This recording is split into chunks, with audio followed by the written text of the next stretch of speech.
Good evening and welcome to Tucker Carlson Tonight. Yesterday morning, Joe Biden's Secretary of State, a man called Tony Blinken, went on to the Sunday show over at CBS News to announce a new policy toward Russia.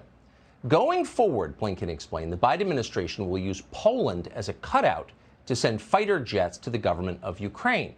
Those jets will be used to fight the Russian military. Blinken announced this in a calm, even tone that suggested this was conventional procedure, business as usual, nothing to worry about. Just another weekend at the State Department.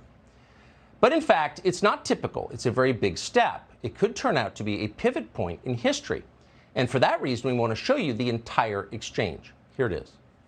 If, for instance, the Polish government, a NATO member, wants to send fighter jets, does that get a green light from the U.S., or are you afraid that that will escalate tension? No, that gets a green light. In fact, we're talking with our Polish friends right now about what we might be able to do to backfill their needs if, in fact, they choose to provide these fighter jets to the Ukrainians. What could we do? How can we help to make sure that they get something to backfill the planes that they're handing over to the Ukrainians?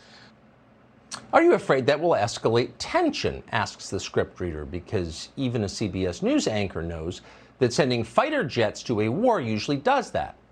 No, replies Tony Blinken, that gets a green light. It's a remarkable exchange. What are we watching here, apart from a conversation between two incredibly shallow people who have limited contact with reality? What we're watching is the beginning of a war between the United States and Russia. If that sounds jarring, what else would you call it? Now, you may support everything that Tony Blinken just said. Maybe you do support it.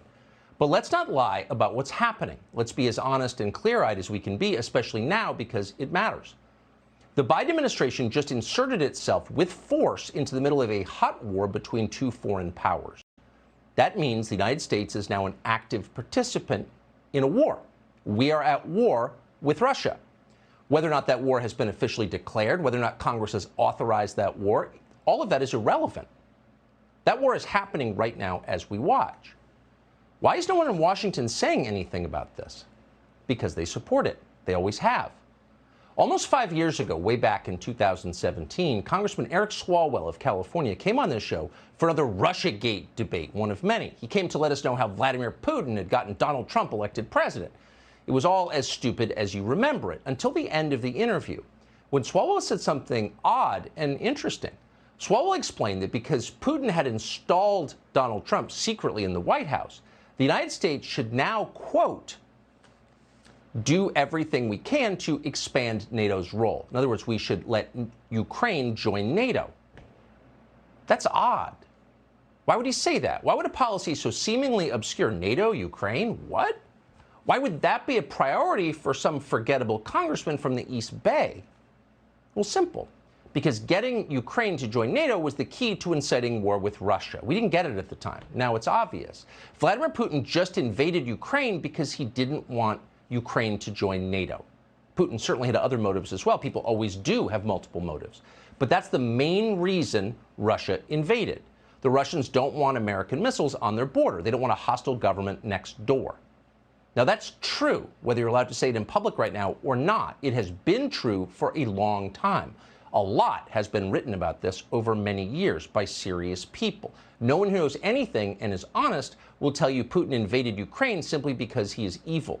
Putin may be evil, he certainly seems to be, but he also had strategic motives in doing that. Whether or not you agree with those motives, that's irrelevant. Those are the facts. So with those facts in mind, the Biden administration's behavior in the days before the Ukraine invasion tells you a lot about what motivated them.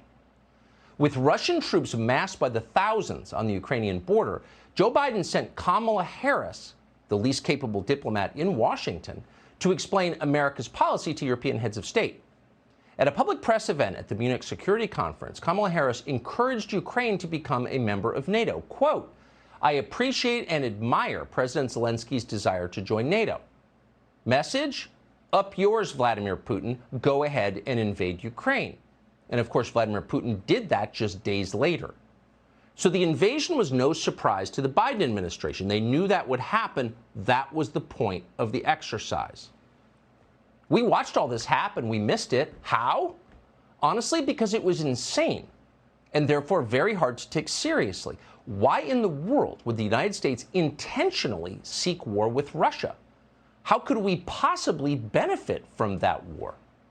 We still don't know the answer to that question, but it is obvious that permanent Washington has been fixated on war with Russia for a very long time. A couple of years ago, you may remember, we'd forgotten, they impeached a sitting president. Why? For threatening to withhold military aid to President Zelensky of Ukraine.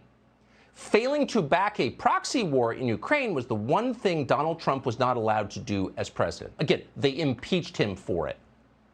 And no one said much about it, even in his own party, because of course they supported war with Russia too. Maybe even more than the Democrats did. As far back as 2016, Lindsey Graham of South Carolina, hysterical little Lindsey Graham, was jumping around, acting out his war fantasies in front of foreign soldiers in Ukraine.